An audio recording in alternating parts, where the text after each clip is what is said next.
It was 20 years of total addiction and all that comes with addiction, stopping to new lows to get my drug, prioritizing obtaining the drug over everything else, lying to loved ones, begging, sneaking around, and self-deception.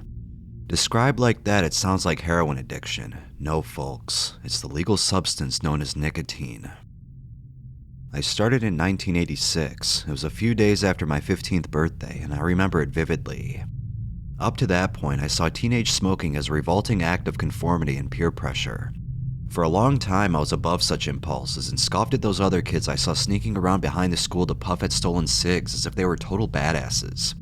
In the world of 12 to 15-year-olds in the mid-80s, I guess they were pretty badass.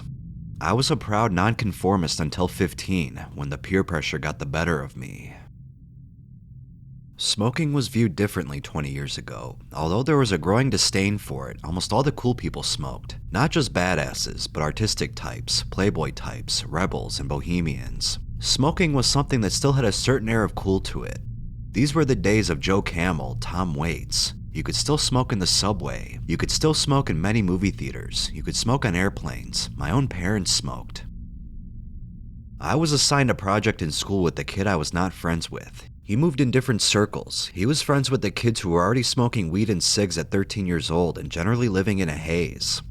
I was an arty type and generally bored with everything, and at 15 was seeking new experiences. If anyone could introduce me to new experiences, it was this kid. I had to spend the day with him, and after watching him smoke several times, I asked him for a cig. I don't know exactly what happened in my brain. Perhaps the marketing finally sunk in, but I decided at that moment to become a smoker, the way one chooses to buy clothing to create a look.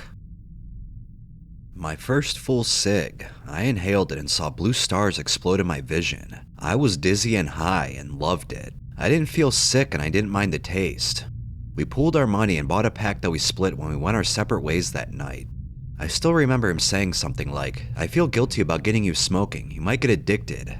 That was 20 years ago. If only he knew how right he was. I knew about addiction in a very disconnected intellectual way. My own mother warned me about it, but at 15 I was cocky enough to believe I had control. I had knowledge of addiction but no understanding of it, and that is the downfall. I made plans to try addiction for a while to see what it was like. I figured that people quit all the time, so I should have no trouble. I rationalized it this way. I was young. People don't get cancer until they've smoked for like 30 years, so I will quit when I go to college in 3 years. Those first few months still had the high during a smoke. I would walk to schools, timing my cig just right so that a cool part in the song on my Walkman, remember those, would start just as I got that rush. I would try all kinds of brands just to see what they tasted like, and as the marketers of Big Tobacco planned, determine the cool factor of various brands around my new friends, the other kid smokers.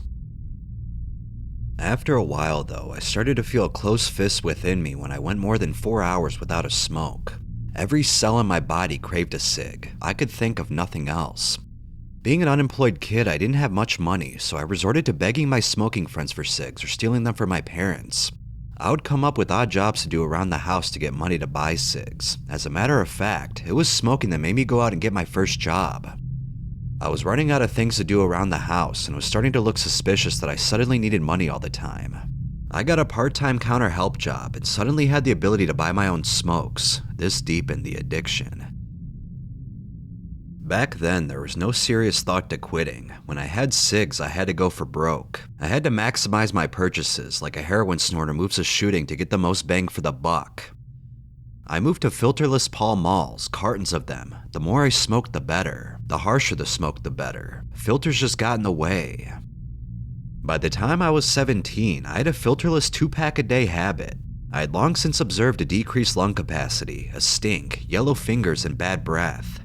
My parents had long since learned of my habit, but as smokers themselves, they couldn't do much about it. I had achieved the identity I sought. There was a lot going on then. I was smoking shitloads of weed, being high in class, taking LSD and shrooms, and drinking like a sailor, but cigs were there the whole time. My parents managed to quit, so no more cigs to steal from them. I still didn't have much money, so I started to save my cig butts and roll them into full cigs. This was a totally disgusting thing to do, but addiction makes you do disgusting things. I had a huge pile of cigarette butts and just kept recycling them, and when I ran out of butts to recycle and still didn't have money for more, I would recycle the recycled ones. This would be third-generation tobacco. I cannot describe the revolting taste of these, but hardcore smokers know what I am talking about. Even if they don't admit it, they have done it. When I ran out of double recycled butts, I would hit the street and look in the gutters. Yes, the gutters. I would hit the ashtrays outside of office buildings, an act usually reserved for the homeless. I felt shame, but that closed fist inside me was calling the shots. I would pick up butts from the street, take them home, roll them up, and smoke them. I managed to graduate high school with a pretty good GPA and went on to university. I was too busy to have a full-time job. I lived with my girlfriend and was surviving on student loans. I was poor as dirt. Cigs were getting expensive too, as a kind of sin tax pushed them up to $8 a pack. Instead of doing the rational thing and living up to the promise I made when I started, I will quit when I go to college in 3 years. I reverted to the old ways of getting nicotine, buying unrolled tobacco and rolling papers, and yes, hitting the gutters and public ashtrays once again, guiltily looking around to make sure nobody saw me fishing for butts and feeling total shame. There were times in this period where we were literally starving. We were dirt poor students without food in the fridge. We were losing weight, but if I came across $8, I would buy smokes instead of food and hide them from my girlfriend, who is now my wife. I would buy smokes every day at the cost of food, and my girlfriend wasn't even a smoker. I was hurting us both, but I didn't quit. I tried to quit for the first time back then. I went for at least a month, but the temper tantrums, the sleeplessness, and the sweating were not what pulled me back. It was the confidence that I was out of the woods when I wasn't.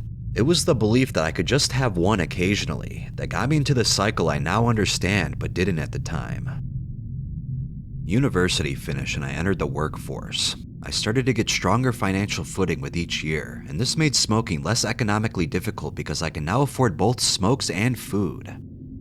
By now I was in my mid-20s and knew that smoking was killing me. I was worried about cancer. I was worried about heart disease. I felt foolish in a world where smoking was becoming less cool and sliding down into the realm of the underclasses. It was no longer artists who smoked. It was thin-lipped mullets who drove Dodge Daytonas and white trash Walmart shoppers who beat their kids in the aisles. I hated having to go out every hour at work to smoke. I hated the weakness it showed. I hated to have to excuse myself at family gatherings to step outside. I mostly hated that I was addicted and some heartless corporation was benefiting from death and misery, but I kept on smoking. I started a pattern of cheat quitting. I would quit, but instead of buying smokes, I would go back to the public ashtrays and gutters. The stupid part was that I had money now, but I figured if I didn't buy them and got only the small doses that discarded butts offer, I would wean myself off. I was fooling myself again. It didn't matter how weaned from nicotine I got, even a single puff would set off those receptors and I would be back. I could go months at a time without smoking, but the second I turned to a juicy butt I picked up in the street, it was all over. I set a kind of mental precedent where I would allow myself a puff occasionally, but then the puffs would happen more and more often until I was smoking again. This involved deceiving my wife. It makes me sick that cigs led me to this. Experts call it closet smoking and hiding it from loved ones for a long time. Eventually, though, it comes out.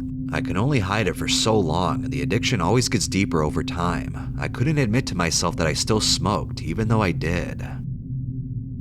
I quit and relapsed dozens of times between 2000 and 2006. It was always the same thing. I can have just one. I am over it. In 2005, I decided that I would smoke cigars to get off cigs. It makes no sense, but that is addictive thinking for you. I figured I wouldn't smoke as often, and they taste better.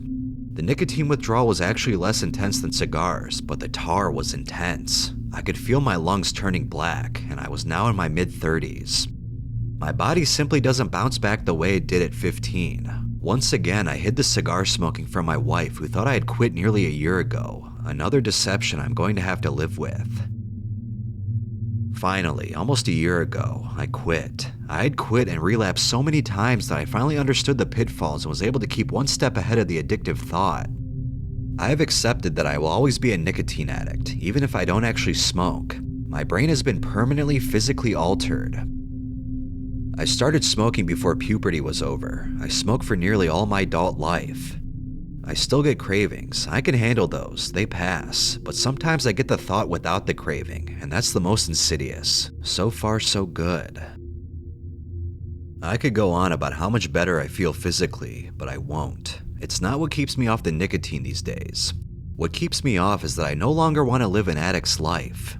I may never have shot smack up in a pool of my own vomit or sold myself into prostitution for a rock of crack, but I lied, I stole, I sacrificed my dignity. I gave it priority over everyone important to me, and I might still die of complications from it.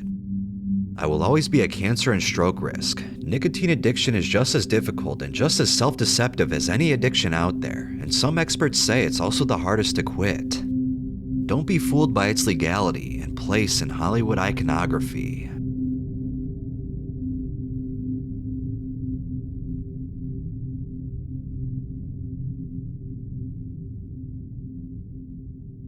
I've always had an addictive personality. Anytime I try something, I feel compelled to do it over and over again. When I was 14, I was in high school and had started a band with a few of my friends. One day, we went over to our guitarist's house and all my bandmates were smoking cigarettes. He asked if I wanted to try one, a Doral menthol, and after seeing everyone else doing it, I decided to try it. I remember not understanding how to light it. My bandmates told me that I needed to suck in while I was lighting the end. I eventually gave up and my guitarist lit it for me, and then I began smoking it. I started smoking regularly, but I didn't inhale. In the mornings, my mom would drop me off at school early because she was a teacher at another school, so I would go behind the band parking lot into a wooded area we named Pot Smoker Land. We called it that because my friends and other people smoked pot there a lot, and smoked my cigarettes. Because I was underage, I would have to give money to my friends and they would buy them for me. At the time, cigarettes only cost a little over $3, but I would give them a $5 bill for their trouble. Finally, one morning, I figured out how to inhale the smoke, and I got a great buzz. Like my body was totally relaxed, and I felt great. That was the beginning of my addiction to tobacco. I began smoking around 7 or more cigarettes in Pot Smoker Land while I waited for school to start. I tried other things for the first time back there, but I always smoked my cigarettes because I thought they made me look cool. I was a singer in my band and took voice lessons, so when I told my voice instructor, Mr. G, about my tobacco habit, he got pissed off because he didn't want me ruining my voice. After my freshman year didn't go so well, my parents sent me to an all-girls Catholic school for my sophomore year. After I had made friends, I started riding to school in the morning with a fellow smoker who lived in the general area I did. We would chain smoke on our way to school, then wait all day until school got out to smoke some more. Towards the end of my first semester, I ended up getting mono because my friends and I always shared our drinks and food, so I had to leave school for over a month. Classes there were very competitive, so when I couldn't catch up, I left in the second semester to the school I went for freshman year. I continued my smoking habits and found a new school over the summer I can go to that would help me earn all my necessary credits and graduate early. This new school had breaks, so students could leave whenever they wanted as long as they completed the necessary 20 hours a week. If I wanted to go on break since I didn't have a car yet, I would walk over to a convenience shop, and because I became friends with the owner and the workers, they would let me smoke inside whenever I wanted. My friends still had to buy my cigarettes because I was underage, but I never had a problem getting the packs I needed. I had been smoking a pack a day for a long time by then, and continued to do so. I still thought smoking cigarettes was the cool thing to do, and was beginning to become addicted. One of my friends at that school was on Adderall and let me try one to see if it would help me. I took one and started doing my work super fast, getting even better grades, but it made me want to smoke really bad. After talking to my psychiatrist, I had been diagnosed with bipolar disorder when I was 14, so I'd been on meds for that. She put me on Adderall and then Klonopin when I started getting anxiety. I started chain smoking again because of the Adderall, but usually never went over a pack a day. Fast forward 4 years and I was 19 and incredibly addicted to cigarettes. I had massive cravings and would get withdrawal symptoms if I went too long without one. Cigarette prices had gone up and now they were nearly $5, but I didn't care. I needed to smoke, or so I thought. I had lots of other drug use, but cigarettes were becoming a big problem. I started getting acne more frequently. The fingers I used to smoke were yellowing. Whenever I coughed, I felt nasty things in my chest, and I was unable to run because I would get incredible pains in my sides. In January of 2009, I went to a treatment center for my eating disorder and found out that I wasn't going to be able to smoke there. I had tried quitting before with the gum and patches, and it had failed to work, but now I was forced to really quit. I stayed on the 21 milligram patch during my stay there. After I got out, even though the cravings were much less intense, I went back to smoking. It tasted disgusting at first and didn't even give me a buzz that the first cigarette after a long time without smoking usually gives, but after a few days I got back to the rhythm of smoking, though a pack now lasted me 2 to 3 days. Throughout my life as a smoker, my parents had pleaded with me to quit. They both had never smoked and couldn't understand why I even started in the first place, having not grown up with it. I continued smoking until I started going to college for the fall 2009 semester. The school I go to is a tobacco-free campus, and even though I would sneak off to smoke, if I got caught, the police would definitely give me a ticket. I thought about the consequences of smoking, how it had affected my life, so in early September 2009, I got on the patch and made my last-ditch effort. On a particularly stressful day a week later, I wanted a fucking cigarette. I ripped my patch off and called to beg my dad to tell me where my cigarettes were because I had given them to him to hide. He pleaded with me not to smoke, but eventually told me and I went outside. Since I had only taken the patch off a few minutes earlier, I had a lot of nicotine in my system, and when I smoked it, it tasted completely disgusting and nasty. So I waited a while and put a new patch on, renewed to commit to not smoking, and I was able to not smoke for over 2 more weeks. Then today, after not having a patch on for over 12 hours, I smoked a cigarette and got completely sick, but totally buzzed. I had that nice buzzed feeling pretty strongly, but then nausea overcame me and I lost my breakfast in the toilet. I think I might smoke another one, but then I'm going back to the patch. I know how difficult it is to quit and how addictive my personality is, but I want to continue down the path to become a non-smoker. I might give in every once in a while, but my goal is, after today, to never give in again.